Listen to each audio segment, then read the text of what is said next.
Welcome to a social distancing version of NFL Against the Spread, and we have no games, and we're not sure when we're going to have any games. So we're going to break down NFL free agency, which was pretty crazy, and break down some winners and losers. Sound good, Gilo? Sounds good to me.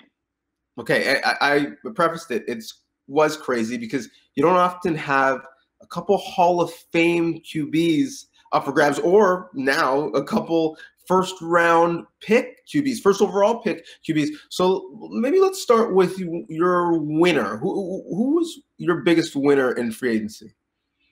My biggest winner is one of those Hall of Fame QBs that went on the move. I think this was a huge win for Tom Brady, who obviously made what could be a decision he regrets depending on how things go in Tampa Bay, but one that made sense for him in terms of a couple different things. I mean, the money makes sense, right? It's $25 million per year, guaranteed for 2 years. He gets to go to a place where he has much better options in terms of weapons.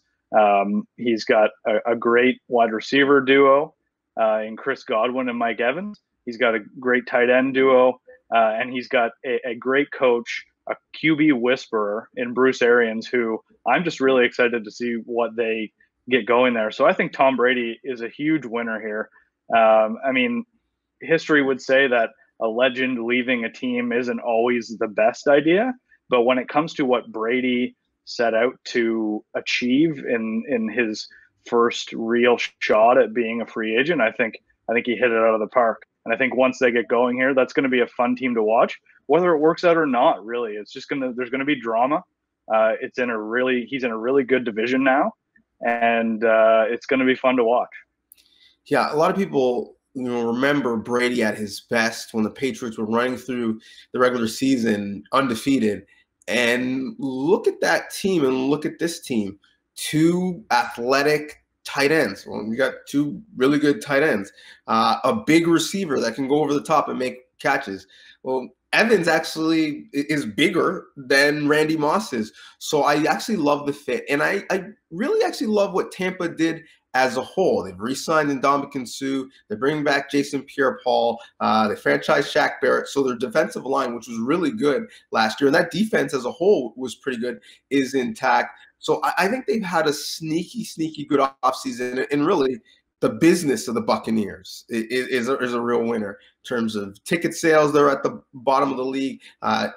By Fanatics, his jersey, which was selling quite a bit because there's lots of Patriots fans, is up 9 times from where it was at this time of the year last year. So the Bucs are relevant again, and I'm not sure I would have thought that if we were talking about this a month ago. So they're actually a winner for me as well. But before we get your first loser, I'll give you mine, because between the two of us, I'm the more negative, and you're much more positive and optimistic. That's very true. Yeah. Yeah, I'm gonna make this one a little personal. Ooh. I think the Dallas Cowboys are a loser, and I actually didn't have them in my column, which is up on Sportsnet.ca, on winners and losers, because I was kind of like waiting to see. They were, come see, come saw at the time.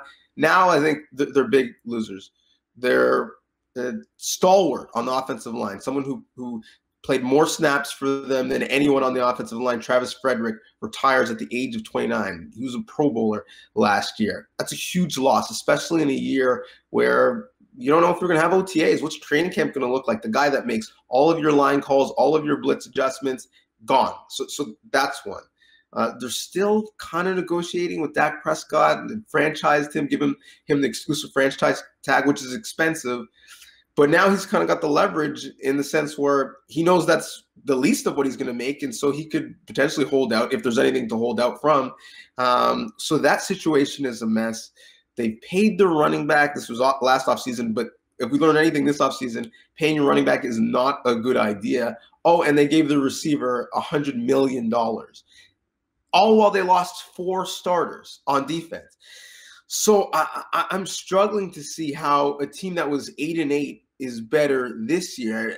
Some of their moves make sense. Like, I understand why you don't make Byron Jones the highest paid corner in the NFL, because he's not the best corner in the NFL, and he might not even be a corner, but he's still a player that contributed, and he's still not on your team. So I think actually Dallas, which is, a change from when the article went up a couple days ago, I think they're actually, for right now, the biggest loser.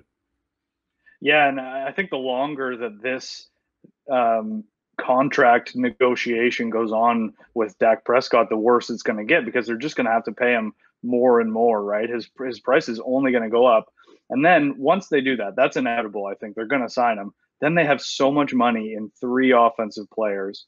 And we've already seen this offseason, they've had to fill holes with players that aren't all that adequate. You see that on the defensive side of the ball. And the Travis Frederick thing is huge. I don't think that'll get enough press, because of all the big names and the big money in Dallas, but that's a huge loss for them. So I'm not surprised that you did that, because the way your outlook on the Cowboys is consistent, to say the least. So most teams have like 4 to 5 captains. Dallas is going to have some new ones, because between Frederick leaving, Jason Witten leaving, that's a lot of leadership in that room that's gone. True. So big losses for the Cowboys. Yeah. Who's your loser?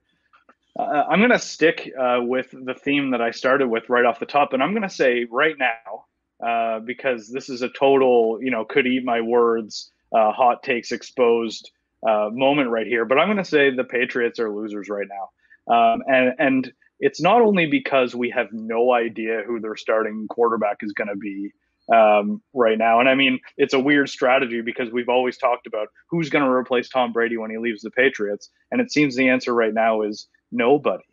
But that aside, the amount of players that they've lost in this offseason is really kind of jarring. They've lost Tom Brady, obviously, Kyle Van Noy, Jamie Collins, Danny Shelton, Philip Dorsett. They just cut their leading scorer of all time in Stefon Gostkowski. And then they've added Bo Allen, Adrian Phillips, Brian Hoyer, and then some other players I haven't heard of to, 1-year deals. So right now, if you look at the Patriots roster, it's significantly different than the team we saw last year, a team that underperformed, compared to the standards we've set for the Patriots so far. So at this point in time, I mean, we're less than 2 weeks into free agency, but it doesn't look great for the Patriots right now. There are a lot of holes to fill. That being said, Bill Belichick will probably make me eat my words when they inevitably go 12-4 and win the AFC East, with Brian Hoyer under center. But for now, that's a team to me that has so much work to do. And like you said earlier, there might not be OTAs. Who knows when the season gets started? It could be a rough go for the Patriots early on in the post-Tom Brady era. Well, I'm going to stick with your theme of ragging on the Patriots, and I'll give you my second loser, so we can end this segment on a positive with a winner. For me, the big loser this offseason are Bill Belichick disciples. Whether it was Billy O'Brien or Matt Patricia, Bill O'Brien, at least his team has made the playoffs, and Bill O'Brien, the GM, is probably hurting Bill O'Brien, the coach. Matt Patricia's team has won a total of 9 games in Detroit, and last season they lost 9 in a row. So the fact that Patricia specifically, but really both of them, were outwardly beefing with Pro Bowl players, something that their team doesn't have an abundance of.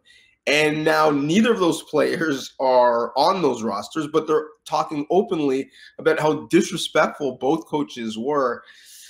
That's not a good look. Their teams, as of today, are not better because of it. Their reputations are not better because of it. And it's something that maybe in New England with the Patriot way and with Bill Belichick and all of his rings, you can get away with. But for those guys who are in franchises that historically have been bad and they're trying to change, it's not a good look at all. Both of them, to me, feel like they're guys who woke up on third base and they thought they hit a triple. Like they thought because they were part of the Patriots' success that they're the reasons why they were successful. They're like, Rom on Succession. Like they think they're the reason why everything around them is really, really good. And so it's not a good look for either of them. And I wouldn't be surprised if when we're doing our winners and losers a year from now at this time, both of those guys are no longer head coaches in their current situations.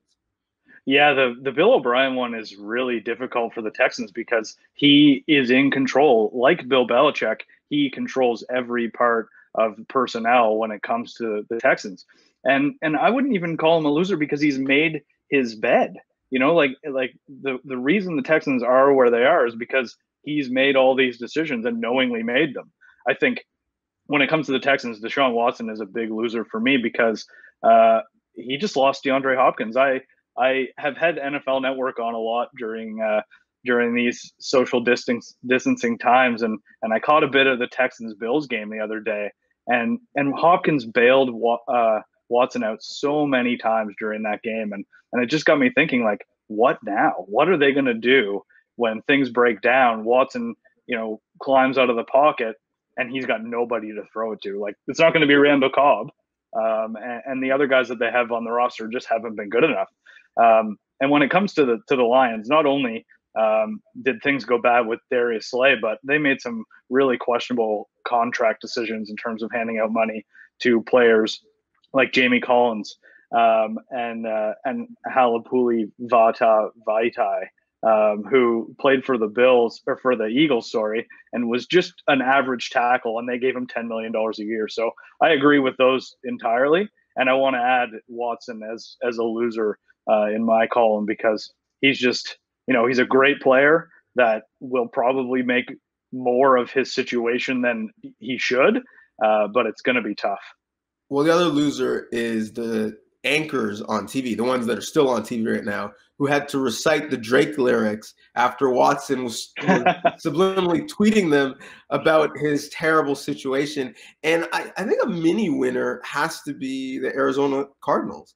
I mean, not only do they have the 8th pick in the draft because they weren't all that good, even though they played a lot of close games, Kyler Murray gets another weapon. So you're in your second year as a QB, and you look around and you've got on either side a Hall of Fame wide receiver. They moved on from David Johnson, which, aside from like a massive fantasy year, had some injury issues and just wasn't productive last year. So they get him, out of the situation and off the books. So they're a mini winner. And I'm actually going to cheat, and I'm going to give you another winner. And I'm not sure if this is going to be yours. Your Philadelphia Eagles have to be a winner. There's certainly an upgrade at the corner position, which was their biggest need, getting Slay from Detroit. So you have a Pro Bowler who has done amazing work against other Pro Bowlers, specifically Amari Cooper, who he's going to see 2 times a year now. You get Mikel Roby-Coleman on the other side, best known for the guy with a blatant pass interference against the Saints for the Rams that was not called. You move on from Malcolm Jenkins, so that's some money out there. And he, in the last couple of years has not been the same player as he was previously. When people are referencing how many tackles a DB has, I'm like, okay, well, he does blitz a lot. I get that. But also you're around the ball a lot because people are catching the ball on you. So I think a secondary that needed an infusion of athleticism got it. And I think the Eagles are a winner. And the other reason I think they're a winner is continuity. And we talked about how this offseason is going to be a mess. All of these new quarterbacks in different situations. We could see 4 QBs drafted in the first round. Many of those guys are going to be asked to play right away. And one of the interesting stats that we have right now is, as of right now anyways, there are only 11 franchises that have the same starting QB, same offensive play caller, and same head coach as they did week 1 last year. One of those franchises is the Eagles. So having that institutional knowledge when you're not going to have really maybe an offseason at all is so valuable. And I think the Eagles really are a big winner in that sense. I agree that the secondary is a huge improvement. Obviously, having Slay and then Roby Coleman's got some great experience. The secondary is an upgrade, and the continuity gives them the upper hand in the NFC East because every coach is new. So that's such an advantage for this team, like you said. I still think there's a lot of work to be done, especially at wide receiver. That's my biggest concern when I'm looking at the Eagles roster. Is there's just been no movement there. There hasn't been a lot of movement in general in that market. So you can't really blame them entirely. I don't think Robbie Anderson would have been a game changer if they had have added him. They were apparently in on Hopkins, but I mean, you'd think that they could give up a little bit more, but you can't really blame them for that, considering Hopkins is going to demand a lot of money. Everybody could give up more. Like NFL, and that's NFL GMs around the league were like, really, that's it? Like Stefon Diggs went afterwards for more. So that just shows you that Bill O'Brien, paid or got like 10 cents on the dollar. So yeah, I think the Eagles could have figured out a way to give up more. Yeah, but like you said, I think they've done a good job adding to the defense. The defense is definitely going to be better. And the Cardinals thing, how did they not have to give up the 8th pick? That's what blows my mind about that Hopkins trade is they still have a top 10 draft pick and they got a top 3 receiver. That's just robbery from Steve Keim. I have one more winner here that I'd like to chime in with, and I think it's the Buffalo Bills. I think the Buffalo Bills, not only outside of adding Diggs, like you said, through trade, but made some really interesting additions defensively. They signed Mario Addison, who has 39 sacks in his last 4 seasons. AJ Klein, who will replace Lorenzo Alexander at linebacker after he retired. And then Vernon Butler and Josh Norman, who Josh Norman's probably on the wrong side of his career at this point, but it's a no-risk deal for the Bills. Some depth at corner, worst case scenario. Best case scenario, he finds some of what he had in his prime. And then Vernon Butler, who is a former first-round pick, who hasn't really shown it, but the thing with all of these guys, including Butler, is they were all drafted by Bean when he was in the front office in Carolina, and they all played under Sean McDermott when he was defensive coordinator in Carolina. So they know these guys. They're adding depth to a defense that was already a top 5 defense. And then they've got Diggs to create a trio of wide receivers to help out Josh Allen. So I think they quietly almost had a really good offseason, and Brady's gone, right? So you have a good offseason plus Brady's gone. The Bills, to me, have to be the favorites in the AFC East, and I think they've done a good job for probably the 3rd year in a row building a team really well. Yeah, I really like the Josh Norman move. Remember, his best football was under Sean McDermott in Carolina, so he's a good system fit as well. And I know you're thinking the Eagles, they got to really improve their wide receivers, specifically on the perimeter. The one benefit is this draft, both the 1st and 2nd round, stock full of good receivers. So they'll be able to address that situation in that sense. Speaking of the draft, it is coming up because the NFL has not moved it yet. So like this is going to be virtual. And like this, we're going to cover it for you on Sportsnet. So potentially maybe a draft winners and losers after the fact. You can stay tuned to our social channels and our site for that. Gilo, it's good to see you, even though it is via internet and Wi-Fi. Take it easy, my friend. Yeah, you too, man.